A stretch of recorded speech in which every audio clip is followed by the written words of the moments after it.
So guys, स्वागत है आपका एक बार फिर से हमारे YouTube चैनल पे। लास्ट क्लास तक मैंने आपको डी शेप के बारे में बता दिया था और CFT के पोस्टुलेट्स मैंने आपको बता दिए थे। मैंने क्या क्या बताया था, मेटल और लिगेंड के बीच आयनिक इंटरेक्शन होता है। फटाफट बता देता हूं आपको। लिगेंड अगर नेगेटिवली चार्ज है तो वो नेगेटिवली चार्ज आपका मेटल के पॉजिटिव चार्ज के साथ आयनिक इंटरेक्शन करता है। अगर न्यूट्रल लिगेंड भी है तब भी उसका नेगेटिव पोल पॉजिटिव मेटल के साथ क्या करेगा, आयोनिक इंटरेक्शन करेगा। उसके बाद मैंने कहा था स्प्लिटिंग हो जाती है डी सबसेल की दो पार्ट में, ठीक है। वो कैसे होती है उसके बारे में मैंने बताया था। दो टाइप के इंटरेक्शन यहाँ पे काम करते हैं, primary interaction, secondary interaction. Primary interaction केवल एनर्जी बढ़ाने का काम करता है, जबकि सेकेंडरी इंटरेक्शन से रिपल्सन हो जाता है, जिसकी वजह से हमें ज्योमेट्री भी क्या हो जाती है, फाइंड आउट हो जाती है, ठीक है। ये बात मैंने आपको बताई थी। तो मैंने आपको क्या कहा था कि अगर एस और पी की बात करें, एस सबसेल पी सबसेल का स्प्लिटिंग होती है कि नहीं होती है, तो मैंने कहा था नहीं होती है, क्योंकि एस में तो एक ही ऑर्बिटल होती है, पी में 3 होती हैं, लेकिन तीनों की तीनों जो होती हैं वो एक्सेल ही होती हैं। डी की स्प्लिटिंग होने का सबसे मेजर कारण क्या है, डी की स्प्लिटिंग होने का मेजर कारण क्या है, DXY DYZ DZX है। ये आपके नॉन एक्सेल होते हैं और ये आपके क्या होते हैं, एक्सेल होते हैं, ठीक है। तो यहां तक तो मैंने आपको कंडीशन बता दी थी। अब आगे बढ़ते हैं शेप ऑफ डी ऑर्बिटल पे ही मैं चलूंगा और उसमें मैं आपको एकदम सबसे पहले स्प्लिटिंग इन ऑक्टाहेड्रल कॉम्प्लेक्सेस बताने वाला हूं, ठीक है। डी ऑर्बिटल की स्प्लिटिंग हो जाती है दो पार्ट में, तो हम टेट्राहेड्रल और ऑक्टाहेड्रल कॉम्प्लेक्सेस की स्प्लिटिंग है आपके पास। टेट्राहेड्रल कॉम्प्लेक्सेस में सेंटर मेटल के डी ऑर्बिटल कैसे स्प्लिट होते हैं, ठीक है। और ये आपका जो टॉपिक है, ये आपका टॉपिक यहां से मैं आगे स्टार्ट करने वाला हूं।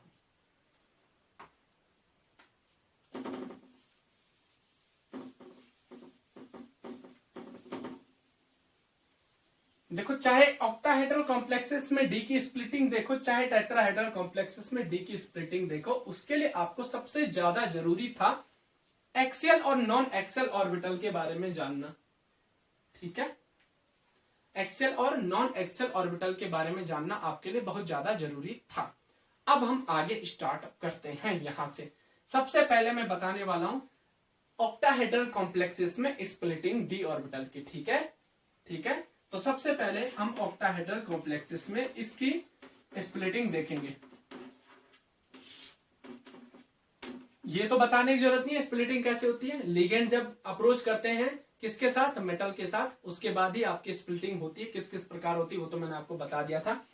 अब मैं सबसे पहले आपको ना एक क्यूबिक सिस्टम में इसको बता करके दे रहा हूं।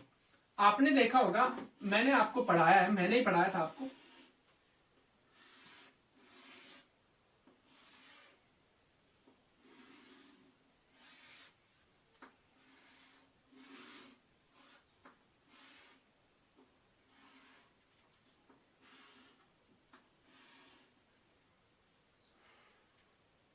थोड़ा सा बड़ा बना दिया मैंने, लेकिन इसके बाद मैं थोड़ा छोटा छोटे बनाऊंगा आपके लिए, बताने के लिए।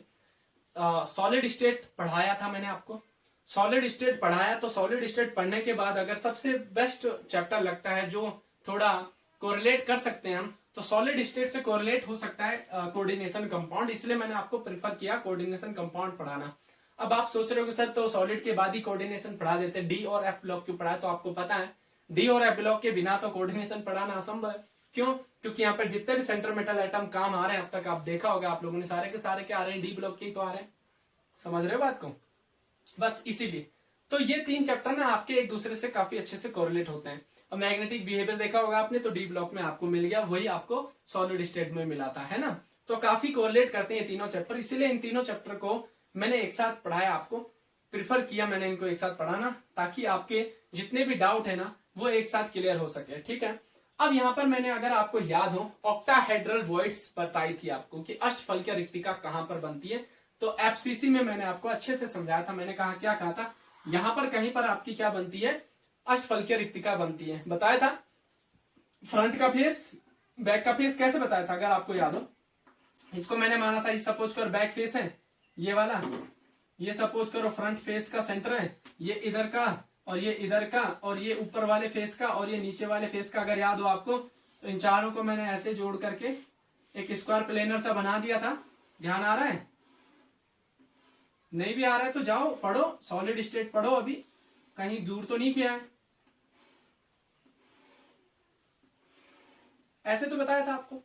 देखो ऑनलाइन क्लास का एक बेनिफिट तो है, हालांकि डिफेक्ट्स बहुत सारे होते हैं कि आपको फिजिकली क्लास नहीं मिल पाती जो फिजिकली समझाया जाता है, लेकिन इतना तो जरूरी है, इतना तो काफी इजी हो जाता है कि जो चीज आपने पहले पढ़ी है ना वो ऑफलाइन क्लास में आप दोबारा नहीं देख सकते हो कि सर ने क्या बोला था, लेकिन ऑनलाइन क्लास में आप पीछे जाके देख सकते हो। तो ये चीज आप देख सकते हो। यहाँ पर कहीं पर आपकी ऑक्टाहेड्रल वर्ड्स बनती थी, तो जहां पर ऑक्टाहेड्रल वर्ड्स बनती थी वहां पर मैं मेटल रखूंगा, ठीक है। जहां पर ऑक्टाहेड्रल वर्ड्स बनती थी वहां पर मैं क्या रखूंगा, मेटल रखूंगा, और मेटल पर एक चार्ज लगा दूंगा N पॉजिटिव, कितना भी हो सकता है, ठीक है। अब क्या है देखो, इसको मिटा दो, क्योंकि इसको मिटाऊंगा नहीं तब तक आपको पता ही नहीं चलेगा, ठीक है। ऐसे ऑक्टाहेड्रल वर्ड्स बनती है, ये मैंने समझा दिया आपको, ठीक है। तो अब मैं इसको मिटा करके फिर से बता देता हूं आपको स्टैंडर्ड ढंग से कि मैं आपको समझाना क्या चाह रहा हूं। तो अब आप ध्यान दो कि मेटल तो सेंटर पर रहता है, ठीक है। यहां तक तो आपको बात क्लियर हो गई होगी।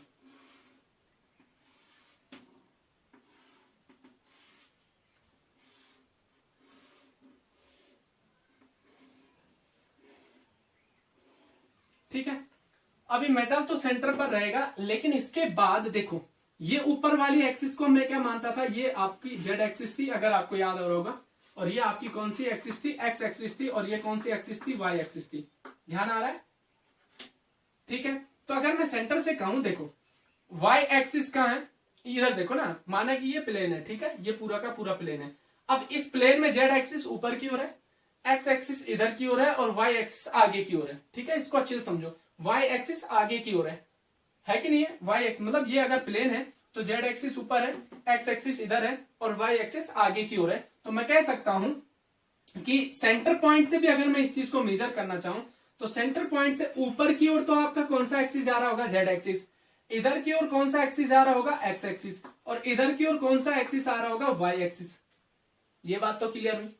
अब मैंने आपको क्या कहा था, हमारे पास अगर डी सबसेल है और डी सबसेल की 5 ऑर्बिटल है, तो 5 ऑर्बिटल को 2 टाइप से हम क्या करते हैं, डिवाइड करते हैं। पहला होता है आपका नॉन एक्सियल, जो एक्सिस के अलोंग नहीं होती हैं। ये कौन कौन सी होती हैं, D X Y, D Y Z और डी जेड एक्स, होती है कि नहीं होती हैं।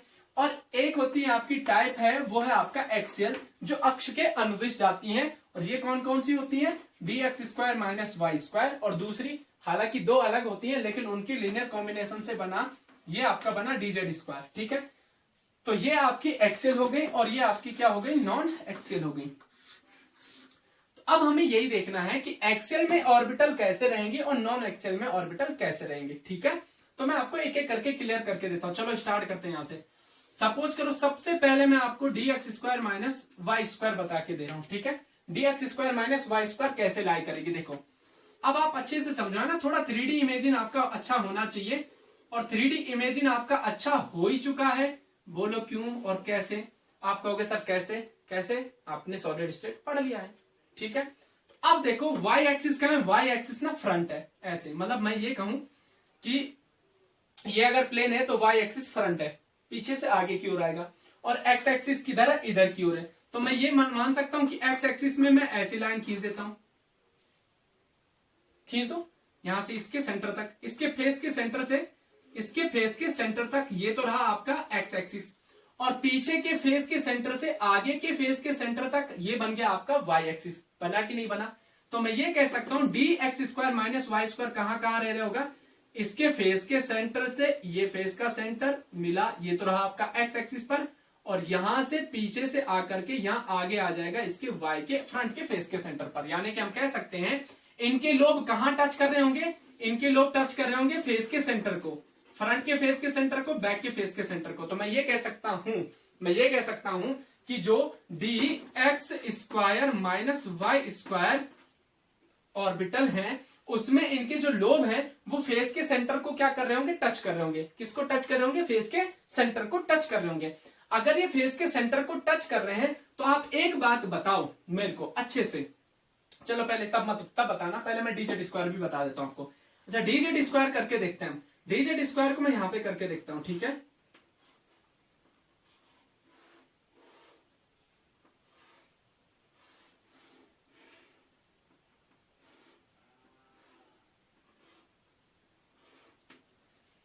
अभी देखो डीजेड स्क्वायर जो आ रहा है ना वो कहां आ रहा है, देखो वो नीचे से ऊपर की ओर है। यानी कि मैं कह सकता हूं नीचे के फेस से ऊपर के फेस की ओर जो है आपका, ऊपर से नीचे आपका जेड एक्सिस, बाएं से दाएं आपका एक्स एक्सिस, और आगे से पीछे आपका क्या होता है, वाई एक्सिस होता है। तो ये आपका जेड एक्सिस है। तो जेड एक्सिस पर जो D Z square orbital lie कर रही है वो कुछ इस प्रकार से लाई कर रही होगी, ऊपर से नीचे ऐसे तो कर रही होगी ना लाई, है कि नहीं है? ये माइनस माइनस और ये प्लस प्लस, ठीक है। आप लगाना चाहो तो लगा दो प्लस माइनस, वो जरूरी नहीं है अभी तो बस ये ध्यान में देना जरूरी है। तो ये भी किसको टच कर रहा है, फेस के सेंटर को, ये भी किसको टच कर रहा है, फेस के सेंटर को। तो मैं कह सकता हूं कि जो डी जेड स्क्वायर और D X square minus Y square orbitals होती हैं वो फेस के सेंटर को क्या करती है, टच करती है। अब आपको ध्यान होगा इस कॉर्नर से इस कॉर्नर पर एक फेस डायगोनल जाता है कि नहीं जाता है, या यहां से यहां तक एक फेस डायगोनल जाता है, या यहां से यहां तक एक फेस डायगोनल जाता है, या यहां से फ्रंट तक और बैक तक क्या जाता है, आपका फेस डायगोनल जाता है। अब अगर फेस डायगोनल जा रहा है तो इसमें सबसे मोस्ट इंपॉर्टेंट पॉइंट जो आपको जानना है वो ये जानना है कि फेस डायगोनल की लेंथ कितनी होती है। तो केमिस्ट्री में आपने पढ़ा है जो फेस डायगोनल की लेंथ होती है वो √2a होती है, याद आ रही है, √2a होती है। लेकिन अब मैं यहाँ पर a को किससे कन्वर्ट कर देता हूं, l से कर देता हूं, क्योंकि यहाँ लेंथ मान के चल रहा हूं मैं। तो मैं कह सकता हूं कि अगर पूरे के पूरे फेस डायगोनल की लेंथ √2l है तो ये बताओ जो D X square minus Y square और D Z square orbital lie कर रही हैं वो फेस डायगोनल के बीच में सेंटर में लाई कर रही है। यानी कि यहां से यहां तक आधी दूरी है फेस डायगोनल की और यहां से यहां तक आधी दूरी है फेस डायगोनल की। यानी कि इसकी डिस्टेंस कितनी हो जाएगी, √2l/2, ये तो हो जाएगी √2l/2, यही तो हो जाएगी डिस्टेंस किसकी, डी ऑर्बिटल की। ठीक है, समझ रहे हो ना, यहां से कितने डिस्टेंस है, इतनी डिस्टेंस है, यहां से कितने डिस्टेंस है, इतनी डिस्टेंस है। अभी डिस्टेंस की बात तो छोड़ो, यहां तक डिस्टेंस मैंने आपको क्लियर करवा दी। ठीक है, ये डिस्टेंस आपके टेट्राहेड्रल में बहुत जरूरी है, टेट्राहेड्रल में आपको समझ में आ जाएगी, इसलिए मैंने आपको डिस्टेंस अभी बता दी है। लेकिन ऑक्टाहेड्रल में ये जरूरी नहीं है, डिस्टेंस जरूरी नहीं है। ठीक है, डिस्टेंस कहां पे जरूरी आएगी आपकी, टेट्राहेड्रल के लिए। लेकिन जब मैं कॉम्प्लेक्स बता रहा हूं तो साथ में मैं बताते चलूंगा आपको, तो इससे आपकी ना एक चीज क्लियर हो जाएगी, क्या, वो मैं अभी बताने वाला हूँ। ठीक है, अभी मैं किसके लिए स्प्लिटिंग देख रहा हूँ, ऑक्टाहेड्रल कॉम्प्लेक्सेस के लिए देख रहा हूँ, फिर मैं टेट्राहेड्रल के लिए भी दिखा दूंगा यहीं पे, उसके बाद मैं आपको ऑर्बिटल बना के दिखाऊंगा मेजर। ठीक है, अच्छा स्टार्ट करें आगे। D X square minus Y square D Z square कैसे लाई करते हैं समझ में आ गया। So guys D X square minus Y square और डी जेड स्क्वायर के बाद अब मैं आपसे इन तीनों नॉन एक्सेल की बात करने वाला, इनको हम ना क्यूबिक सिस्टम में कैसे देखते हैं। ठीक है, तो इनको समझने के लिए सबसे पहले मैं डी जेड एक्स आपको समझा दूंगा। तो डी जेड एक्स पहले इसलिए समझा रहा हूं, इसको समझाना थोड़ा इजी पड़ता है, इन दोनों के बारे में आपको फिर अपने आप समझ में आ जाएगा कैसे। पहले मैं डी जेड एक्स को बना के दिखाता हूं। ठीक है, अगर मैं डी जेड एक्स को बनाने जाऊंगा तो कुछ इस प्रकार से आप लोग ना पहले तो क्यूब बनाओगे जैसे बनाए रहे हम लोग। ठीक है,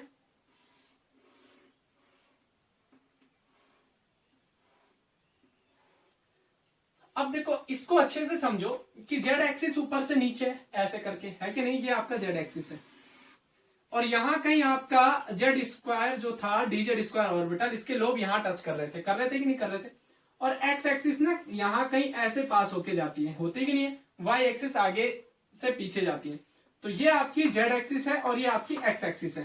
तो मैं ये कह सकता हूं इस फेस के सेंटर से इस फेस के सेंटर तक आपकी कौन सी डी एक्स स्क्वायर माइनस और इसके पीछे वाली वाई स्क्वायर बन रही थी कि नहीं बन रही थी।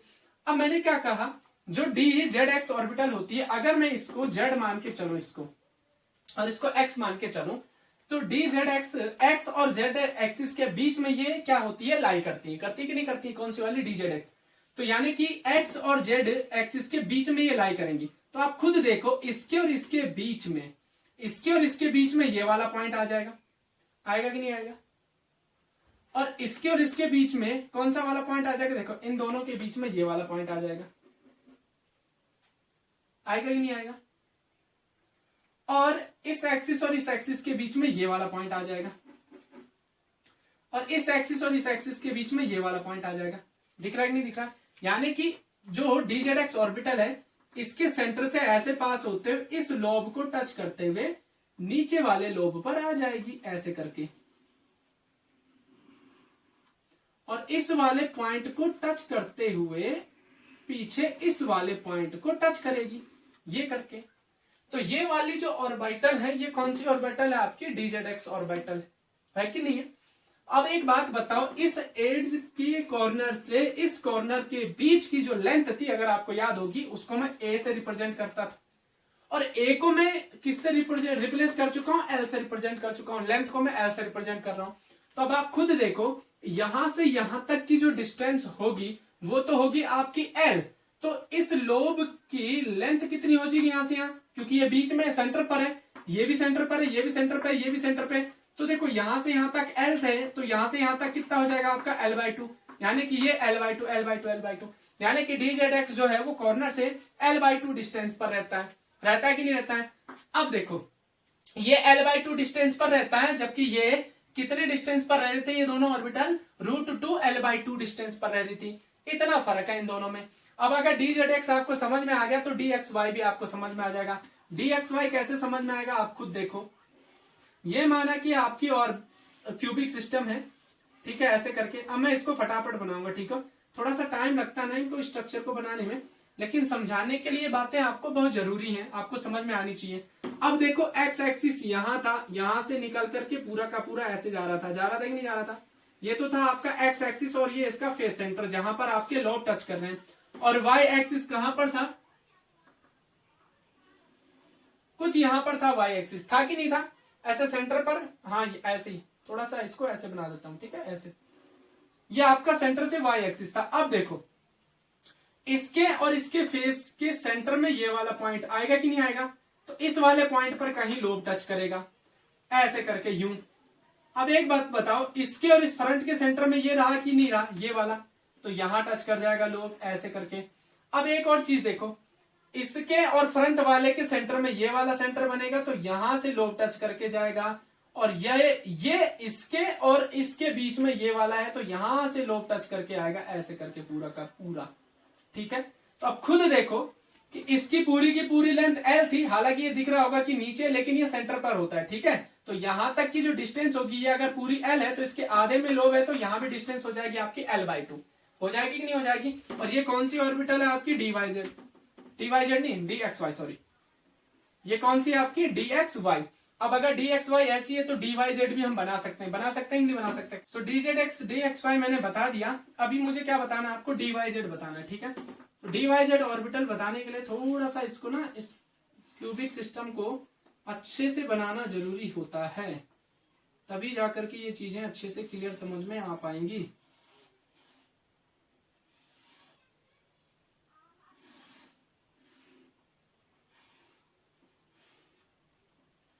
अब ये मान के चलो, एक देखो ये अप एंड डाउन, ये जो जेड है, और फ्रंट एंड बैक ये आपका वाई एक्सिस है। तो फ्रंट बैक और अप एंड डाउन का जो एड्स होगा वो ये दो होंगे या तो ये दो होंगे कि नहीं होंगे। तो या तो यहां टच कर रहे होंगे आपके लोग या तो यहां टच कर रहे होंगे। तो आप सेंटर से मान के चलो ये सेंटर है, तो या तो यहां से आपकी ऑर्बिटल ऐसे आ रही होगी यूं बन करके, या तो यहां से ऐसे जा रही होगी, आएगी कि नहीं आएगी। तो ये वाली कौन सी ऑर्बिटल हो जाएगी आपकी, ये ऑर्बिटल हो जाएगी आपकी DYZ। तो देखो इसमें भी अगर मैं इसकी पूरी लेंथ को L मानूं तो यहां से यहां तक जो डिस्टेंस हो जाएगी वो L/2 हो जाएगी। तो अब आप खुद देखो कॉर्नर से ये तीनों के तीनों आपके L/2 डिस्टेंस पर हैं, और कॉर्नर से ये सारे के सारे आपके √2 L/2 डिस्टेंस पर हैं, ठीक है। अब सबसे मेजर पॉइंट क्या है, ऑक्टाहेड्रल कॉम्प्लेक्स और टेट्राहेड्रल कॉम्प्लेक्स के बारे में जानकारी होना। अगर आपको ऑक्टाहेड्रल और टेट्राहेड्रल कॉम्प्लेक्स के बारे में जानकारी नहीं है तो फिर आप लोग ना इसको अच्छे से सॉल्व नहीं कर पाओगे। ऑर्बिटल तो मैंने बता दी, लेकिन इसके अलावा आपको ऑक्टाहेड्रल और टेट्राहेड्रल के बारे में भी जानकारी होना बहुत जरूरी है। अब जानकारी क्या है, एक बात अच्छे से ध्यान रखो। जानकारी ये है कि ऑक्टाहेड्रल कॉम्प्लेक्स में चाहे हाइब्रिडाइजेशन sp3d2 आता हो, चाहे हाइब्रिडाइजेशन d2sp3 आता हो, ये जो d2 ऑर्बिटल होती हैं ये कौन सी होती हैं आपको अच्छे से याद होगा, ये होती हैं dx² - y² और dz²। याद आया कुछ। ऑक्टाहेड्रल कॉम्प्लेक्स में ये दोनों ऑर्बिटल ही पार्टिसिपेट करती हैं। इसका मतलब इलेक्ट्रॉन कहां पर रहते हैं, इलेक्ट्रॉन रहते हैं dx² माइनस y² और dz² ऑर्बिटल में। और अगर इलेक्ट्रॉन यहां लाई कर रहे हैं तो आप एक चीज माइंड में सेट कर लो कि इलेक्ट्रॉनिक रिपल्सन भी इन दोनों ऑर्बिटल में ही होने वाला है। और इन दोनों ऑर्बिटल में क्यों होता है वो मैं आपको बताता हूं। जब लिगेंड अप्रोच करते हैं ना, तो लिगेंड ऑक्टाहेड्रल कॉम्प्लेक्स में अप्रोच करते हैं एक्सिस के अनुदिश, अक्ष के अनुदिश क्या करते हैं, लिगेंड अप्रोच करते हैं। कैसे करते हैं मैं बता के देता हूं। मैं आपको ऑक्टाहेड्रल ज्योमेट्री बना के दे रहा हूं, वहां से आप लोग क्लियर कर लो। देखो लिगेंड कैसे अप्रोच करते हैं। ये रहा आपका सेंटर मेटल एटम, ठीक है, ये रहा आपका सेंटर मेटल एटम। यहां पर आपका एक अबव द, ये यहां पर जो लिगेंड होता है ये एक ऊपर लिगेंड होता है और एक यहां पर आ जाएगा आपका लिगेंड नीचे आएगा कि नहीं आएगा, यूं करके, ठीक है। एक लिगेंड यहां रहता है स्क्वायर प्लेनर टाइप में यहां पर, और एक लिगेंड यहां पर रहता है यहां, ठीक है। यहां भी लिगेंड रहेगा आपका ऐसे करके, और यहां पर भी आपका लिगेंड रहेगा कुछ इस प्रकार से। अब आप खुद सोचो, ये तो आपका स्क्वायर प्लेनर बन गया, इतना तो स्क्वायर प्लेनर, इसके बाद ऊपर नीचे आपके ऑक्टाहेड्रल है, ठीक है। अब ये वाली एक्सिस जो है ना, ये वाली एक्सिस z है, ये वाली एक्सिस y है, और ये वाली एक्सिस आपकी क्या है, x है, ठीक है। तो ये आपकी x y z एक्सिस है, और एक्सिस के अलोंग क्या आती है, आपकी लिगेंड आती है ऑक्टाहेड्रल कॉम्प्लेक्स में। जब इन एक्सिस के अलोंग आपके लिगेंड आते हैं, खुद देखो ना, ये तो स्क्वायर प्लेनर है, स्क्वायर प्लेनर में देखो ये वाला आपका y एक्सिस, ये वाला आपका x एक्सिस, और ऊपर से नीचे वाला आपका क्या है, z एक्सिस। तो लिगेंड जो है ना वो एक्सिस के अलोंग आ रहे हैं, और अगर एक्सिस के अलोंग आ रहे हैं तो आपको अच्छे से पता है एक्सियल कौन सी ऑर्बिटल है। एक्सियल ऑर्बिटल है आपकी dx² माइनस y² और dz²। यानी कि लिगेंड फेस टू फेस किसके साथ जाके भिड़ने वाला है, भिड़ने वाला है इन दोनों ऑर्बिटल के साथ। तो इनके इलेक्ट्रॉन और किसके इलेक्ट्रॉन, लिगेंड के इलेक्ट्रॉन आपस में रिपल्सन करेंगे कि नहीं करेंगे। तो सबसे ज्यादा रिपल्सन इन दोनों ऑर्बिटल के द्वारा फील किया जाएगा। जबकि ये वाले जो ऑर्बिटल है ना, ये लिगेंड के अप्रोच के पथ के बीच में होते हैं, जहां से लिगेंड आ रहा है ना उनके पथों के बीच में होता है। आप खुद देखो ना, यहां से देखो, अगर मैं आपसे पूछूं कि लिगेंड कहां से आ रहा है, तो लिगेंड कहां से आ रहा है, देखो अगर मैं इसको ऑक्टाहेड्रल कॉम्प्लेक्स बना करके दिखाऊं, कहां पे बनाऊं, अच्छा यहां पे बना देता हूं मैं, ठीक है। अब ये तो जरूरत नहीं है ना, ये तो आपको समझ में आ ही चुका है, ठीक है। मैं यहाँ पे एक ना क्यूब में ऑक्टाहेड्रल बना के दिखा देता हूं आपको, फिर आपको वहां से क्लियर पिक्चर बन के नजर आ जाएगी। आप खुद देखो कि अगर मैं यहाँ पे ऑक्टाहेड्रल क्यूबिक बना दूं ऐसे करके, क्यूब के अंदर ऑक्टाहेड्रल बनाओ, तो यहां से आपको क्लियर पिक्चर दिख जाएगी। क्लियर पिक्चर क्या दिखने वाली, मैं दिखाता हूं आपको पिक्चर कैसे दिखेगी आपको क्लियर। ये रहा आपका, ठीक है। अभी देखो dz² ऑर्बिटल कहां है, यहां है कि नहीं है, और dx² माइनस y² कहां है, देखो x² इधर से इधर आएगी और y² पीछे से आगे की ओर आएगी, आएगी कि नहीं आएगी। तो ये रहा आपका dz², यानी कि एक तो लिगेंड यहां से अप्रोच कर रहा है कि नहीं कर रहा है, और या तो लिगेंड यहां से अप्रोच कर रहा होगा इस एक्सिस से, ठीक है। अब खुद देखो, अगर लिगेंड ना अक्षों के अनुदिश अप्रोच करते हैं, मतलब सेंटर मेटल की ओर आते समय वो अक्षों के अनुदिश चल रहे हैं, तो एक बात बताओ, सबसे ज्यादा रिपल्सन कौन फील करेगा, या तो dx² माइनस y², क्योंकि ये भी अक्षों के अनुदिश बनती है और ये भी अक्षों के अनुदिश बनती है। जबकि ये वाली ऑर्बिटल कौन कौन सी वाली, dzx, dxy और dyz, ये क्या बनती है, अक्षों के बीच में बनती है, बीच में बनती है ना। मतलब अगर लिगेंड यहां से आ रहे हैं या यहां से आ रहे हैं, सपोज करो, तो आपके ये वाले जो ऑर्बिटल होंगे ये सारे के सारे, ये तो या तो ये यहां रह रहे होंगे, समझ में आ रही बात, तो लिगेंड इनको रिपल्सन फील करवाएगा ही नहीं। तो अगर इन तीनों पर रिपल्सन होगा ही नहीं लिगेंड का उतना, तो इनकी एनर्जी क्या हो जाएगी, कम हो जाएगी। और रिपल्सन डायरेक्टली फील कौन कर रहे हैं, ये दोनों के दोनों ऑर्बिटल कर रहे हैं, तो इन दोनों की एनर्जी जो है वो बढ़ जाएगी। यहां तक तो बात समझ में आ रही है। यानी कि ऑक्टाहेड्रल कॉम्प्लेक्स में जब d ऑर्बिटल का विपाटन होगा तो dx² माइनस y² और dz² की एनर्जी जो है वो बढ़ जाएगी, और dxy, dyz और dzx की एनर्जी क्या हो जाएगी, रिलैक्सेशन फील करेगी, करेगी कि नहीं करेगी। इसका एग्जाम्पल तो मैंने आपको उस समय बता दिया था, ये चीजें मैंने सारी बताई थी। जो 3 स्टूडेंट और 2 स्टूडेंट, उनकी एक्साइटेशन बढ़ी, पहले तो 5 की एक्साइटेशन बढ़ी, बाद में पता चला गलती तो 2 की थी, उनकी एक्साइटेशन और ज्यादा बढ़ जाएगी, और बाकी 3 क्या करेंगे, खुद को रिलैक्स फील करेंगे। तो ये आपका ऑक्टाहेड्रल कॉम्प्लेक्सेस में क्या होता है, विपाटन का क्रम होता है। ठीक है, इनकी एनर्जी बढ़ जाती है, इनकी घट जाती है।